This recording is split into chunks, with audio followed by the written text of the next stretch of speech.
Hi guys, welcome back to my channel. This is Ananya Janeja and आज मैं आपके economics के सारे डाउट्स को खलास कर दूंगी। तुम्हें फ्री में एमसीक्यूज़ की पीडीएफ भी प्रोवाइड करने की कोशिश करूंगी इन द कमेंट्स। तो please like share and subscribe कर देना, ठीक है।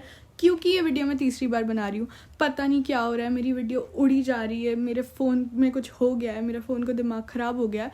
तो प्लीज़ मेरी मेहनत के लिए लाइक कर देना, शेयर कर देना, सब्सक्राइब कर देना। Let's start with the video. मैं सब कुछ करा दूंगी तुम्हें, ठीक है। तो just stay till the end.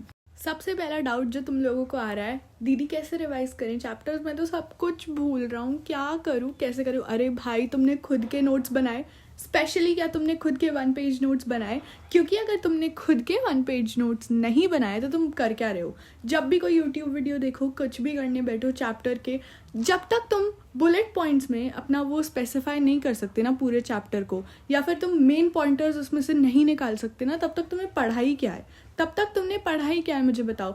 बैठो और अपने खुद के 1 पेज नोट्स बनाओ जो तुम्हें लास्ट डे तक भी हेल्प करेंगे, और तुम उन्हें स्पेस्ड रेपिटेशन के साथ यूज़ करो, which is a study technique, जिसमें तुम्हें हर ऑल्टरनेटिव या 3-4 दिन बाद उन्हीं नोट्स को बार बार रिवाइज करना होता है ताकि तुम्हारे दिमाग में वो घुस पाए, ठीक है। तुम एक्टिव रिकॉल भी कर सकते हो कि एक चैप्टर पढ़ो और उसके बाद जो भी तुम्हें समझ आया वो एक पेज पे पूरा डंप कर दो शुरू से एंड तक, और जो भी तुम्हारे गैप्स तुम्हें पता चले फिर वो तुम स्टडी मटेरियल से फिर से पढ़ो और फिल करो।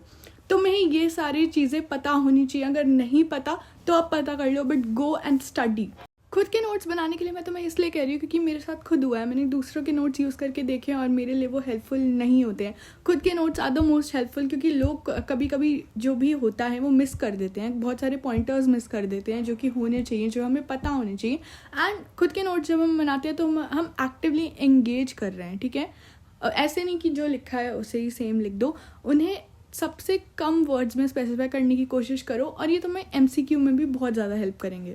नेक्स्ट पॉइंट इज, तुम लोग पूछते हो यार दीदी मैंने रेफरेंस बुक जो यूज़ की है वो सही है कि नहीं, या एनसीईआरटी अब लास्ट मोमेंट पे पढ़नी पड़ेगी, या फिर दीदी जो मेरे पास सैम्पल पेपर्स है जो बुक है वो चलेगी, या फिर मैं क्या करूँ, मेरे पास तो बुक ही नहीं है।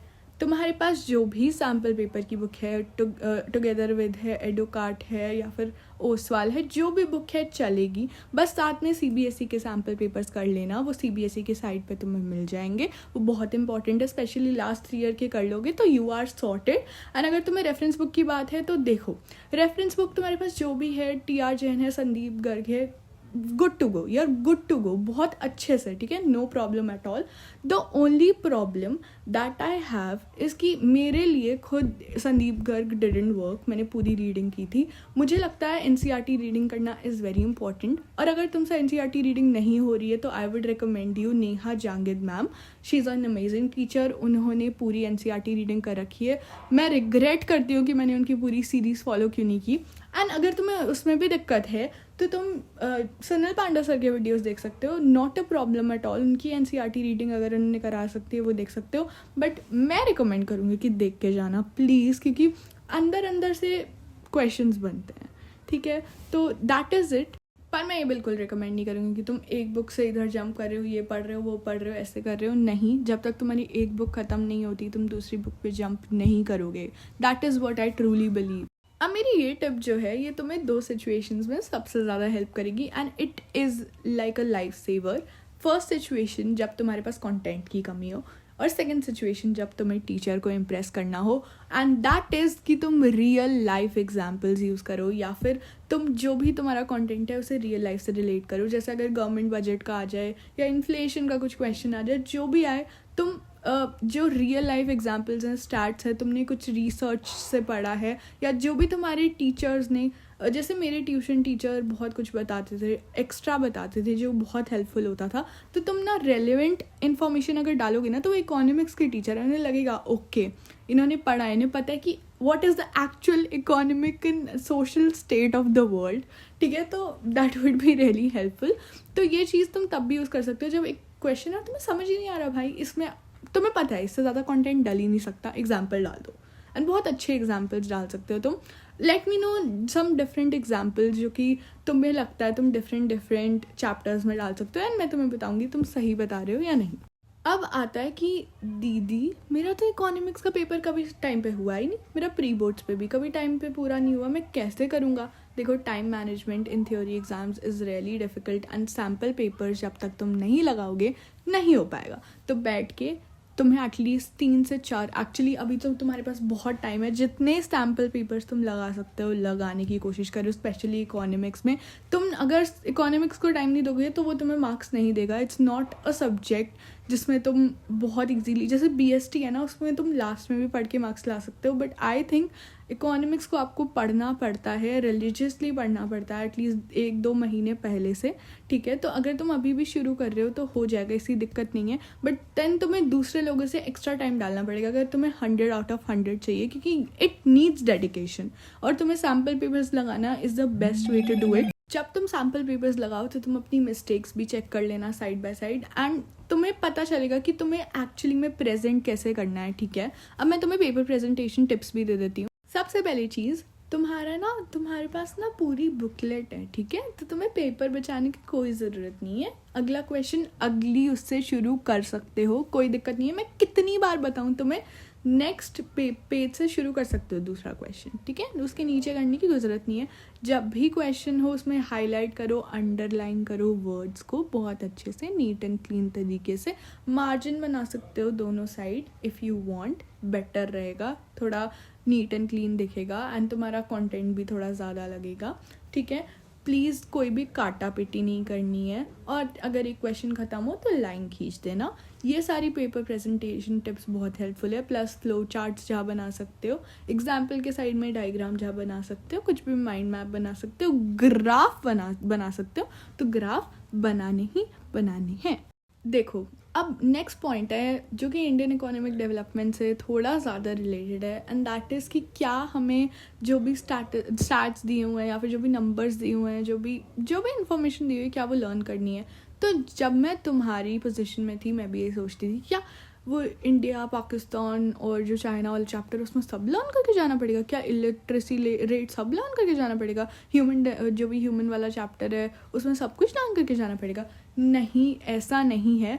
बट इकोनॉमिक्स स्पेशली IED जो है, it is a lot like history in that context. तो तुम्हें डेट्स याद होनी चाहिए, और अगर तुम्हें थोड़ी एक्स्ट्रा इन्फॉर्मेशन दूसरों से ज़्यादा पसंद है ना, तो मतलब दूसरों से ज़्यादा पता है ना, तो तुम्हें ज़्यादा हेल्प होगी. तुम्हारे टीचर को तुम्हारा वो पेपर पसंद आएगा. ठीक है, सॉरी मैंने थोड़ा मैसअप कर दिया. बट एक्स्ट्रा तुम कैसे दिखाओगे टीचर को कि तुम्हारे पास तुमने दूसरों से ज़्यादा पढ़ा है? कैसे दिखाओगे टीचर को?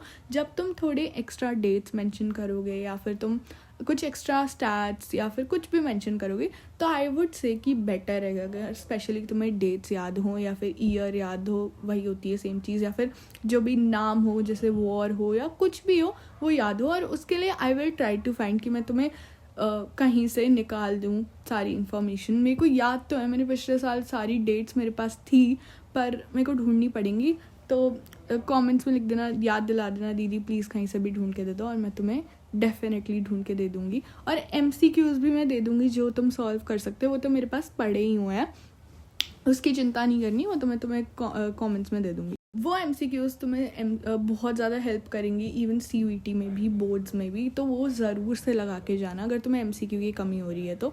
अब नेक्स्ट क्वेश्चन मुझे आता है कि दीदी कैसे सॉल्व करें न्यूमेरिकल्स के लिए. मैं तो बहुत अच्छी थी न्यूमेरिकल्स में, and I give my credit to CA Parag Gupta sir. उनके YouTube videos specially for national income के वीडियोज़ वर अमेजिंग. ठीक है, उनका एक वीडियो है 1.5 आवर का, वो मैंने 3-4 बार देखा और मेरा पूरा नेशनल इनकम हो गया अच्छे से. तो you can definitely refer to CA Parag Gupta sir. और उनकी इवन 8 घंटे की 1 शॉट्स भी है जिसमें उन्होंने पूरा, अगर तुमने अभी तक भी कुछ नहीं पढ़ा ना, you can refer to CA Parag Gupta sir. ठीक है, तुम्हारा पूरा सिलेबस वो 8 घंटे में करा देंगे, एंड उनके साथ तुम नोट्स बना सकते हो जो तुम आगे भी यूज़ कर सकते हो. लाइक उनके नोट्स आर सो कंसाइज, और वो इतने अच्छे क्वेश्चंस भी यूज़ करते हैं. तुम्हारा मैक्रो और IED he did God's work for me. ठीक है, तो definitely go check him out अगर तुम्हें न्यूमेरिकल्स में दिक्कत आ रही है. बट अगर तुम्हें किसी यूट्यूबर को नहीं देखना है तो the next thing that you can do is, जो संदीप गर्ग में एग्जाम्पल्स है ना, मैंने 100 एग्जाम्पल्स नेशनल इनकम के सॉल्व किए थे। पहले मैंने क्या किया था, देखा था, उसके बाद खुद सॉल्व करने की कोशिश की थी, बट नहीं हुए थे मुझसे, तो मैंने फिर देखा था और सारे स्टेप्स अच्छे से देखे थे। अब कभी कभी ये हो सकता है कि जो उन्होंने किया है तुम्हारा आंसर सही आ रहा है, बट जो स्टेप उन्होंने किए हैं वो तुमने नहीं किए हो, तो तब क्रॉस चेक कर लेना। बहुत सारे तरीके होते हैं क्वेश्चन को सॉल्व करने के, ठीक है। तो तुम संदीप गर्ग से भी कर सकते हो या फिर सी ए पराग गुप्ता सर की वो यूज़ कर सकते हो। और एग्जाम्पल्स करने से ना तुम्हें बहुत ज़्यादा कॉन्फिडेंस आएगा, और संदीप गर्ग में तो एम्पल अमाउंट ऑफ है। नेक्स्ट थिंग इसकी सारे ग्राफ्स जो हैं वो बहुत अच्छे से कर लेना, ठीक है। सारे ग्राफ्स तुम्हें रटे होने चाहिए, कैसे बनाना है बहुत अच्छे से तुम्हें आइडिया होना चाहिए। और मैं तो कहूँगी कि या तो एक जगह सारे ग्राफ्स अपने बना के ही रख लो और उसे देखते रहो, ठीक है। या फिर तुम ये कर सकते हो कि मतलब एक जगह प्रिंट आउट निकाल के रख लो, ठीक है। मैं तो रिकमेंड करूँगी खुद बना के एक साइड में जगह पे रख लो और उसे हर ऑल्टरनेटिव डे पे देखते रहना। और ग्राफ वाले क्वेश्चन में ना तुम्हें ये नहीं बताना कि तुमने ये लाइन ड्रॉ की ऐसे किया, ये मेरी गलती थी, आई थिंक मैंने पेपर में भी ऐसे किया है कि ये लाइन ड्रॉ की ऐसे किया। नहीं, हमें इम्प्लीकेशंस और इफेक्ट्स बताने होते हैं, ठीक है। ग्राफ्स वाले क्वेश्चन में ये नहीं बताना होता कि आपने कैसे उसे ड्रॉ किया, उसका स्ट्रक्चर नहीं मेरे हिसाब से बताना होता। मेरे हिसाब से क्या, ये मुझे सीनियर ने बताया था और मैंने तब भी फॉलो नहीं किया, मैं भूल गई ये चीज़। तो ग्राफ्स वाले क्वेश्चन ना आएंगे ही आएंगे, ठीक है। स्टेटमेंट बेस्ड क्वेश्चन में तो ट्रू एंड फॉल्स भी आ जाएगा कि इज़ दिस ट्रू, कि इसकी वजह से ये होता है, या ये स्टेटमेंट फॉल्स है, तो तुम्हें पहले लिखना है दिस इज़ ट्रू, फिर बताना है तुम्हारे हिसाब से वो ट्रू क्यों है, और अगर वो फॉल्स है तो उसका काउंटर आर्ग्यूमेंट देना है तुम्हें, तभी वो क्वेश्चन सॉल्व हो पाएगा अच्छे से। और कंक्लूड भी करना, ठीक है। इंट्रो देना, फिर रिलेट करना जो भी तुम्हारा चैप्टर है, तुमने कौन से चैप्टर में पढ़ा है, ये मत लिखना कि मैंने इस चैप्टर में पढ़ा है, बट उसका कंटेंट लिख देना। अगर कोई काउंटर आर्ग्यूमेंट है तो वो लिख देना एंड देन कंक्लूड कर देना, ठीक है। अब जो लास्ट स्टेप है ये बहुत इंपॉर्टेंट है, क्योंकि ये मिस्टेक हम सब करते हैं कि हम पूरा केस स्टडी पढ़ने बैठ जाते हैं, ठीक है। नहीं, पहले क्वेश्चन देख लेना, क्या पता क्वेश्चन तुम्हें सीधा आता हो और वो उससे रेलेवेंट भी ना हो। बहुत बार होता है कि वो रेलेवेंट भी नहीं होता, वो बकवास लिखी होती है और तुम्हें खुद का ही आंसर अलग से लिखना होता है, ठीक है। No offence to CBSE, but वो हमें हमारा टाइम वेस्ट करने के लिए करते हैं ये। तो तुम पहले क्वेश्चन पढ़ लेना, अगर तुम्हें लग रहा है कि ठीक है उसमें आंसर मिल सकता है तो ढूंढ लेंगे।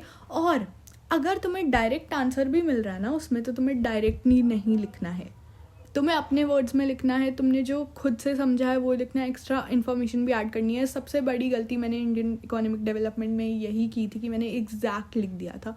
That is so stupid and I curse myself for that. You don't have to be a copy cat, आपको अपने खुद के वर्ड्स में एक्सप्लेन करना है, आपने जो समझा है, जो कि आपने। और मैंने ना इन्वायरमेंट और ये वाले चैप्टर्स को इतनी इंपॉर्टेंस भी नहीं दी, और मेरे इंडियन इकोनॉमिक डेवलपमेंट में इतना ज़्यादा आया था इन्वायरमेंट या जो भी वो चैप्टर्स थे थोड़े related to sustainability and all, तो ऐसा नहीं है कि उससे क्वेश्चंस नहीं आएंगे, ठीक है।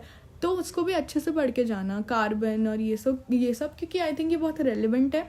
तो ये दूसरे चैप्टर से थोड़ा मिक्स करके ना इंडियन इकोनॉमिक डेवलपमेंट में डाल देते हैं इन्वायरमेंट वाला चैप्टर का, और उनको पता है बच्चे इस चैप्टर को नहीं पढ़ते हैं। तो तुम मेरा क्वेश्चन पेपर देख लेना यार, तुम्हें पता चल जाएगा कि उसमें दो से तीन क्वेश्चन आई थिंक सिमिलर भी थे और इसी पे ही बेस्ड थे। और तुम्हें ऐसे नहीं है कि जो लिखा है वही लिखना है, पहले तुम्हें इंट्रो में जो है डेफिनेशंस दे सकते हो या फिर कोई कॉन्सेप्ट दे सकते हो, येस और नो लिख सकते हो अगर येस और नो वाला क्वेश्चन है। तो तुम्हें बहुत सब ऐसा नहीं है कि तुम्हें स्पेसिफाई नहीं करना, ठीक है। आई थिंक मैंने तुमको सब कुछ बता दिया है। बाकी मेरा जो काम है वो तुम्हें सब कुछ MCQs और ये सब प्रोवाइड करना है, मैं तुम्हें बहुत जल्दी से कर दूँगी, ठीक है। तो डोंट वरी। और मैं ट्राई करती हूँ फाइंड करने का कि कहाँ से डेट्स और ये सब कर सकते हैं एक जगह पे, मैं ढूंढने की कोशिश करती हूँ guys. By the way, thank you so much for watching the video, bye.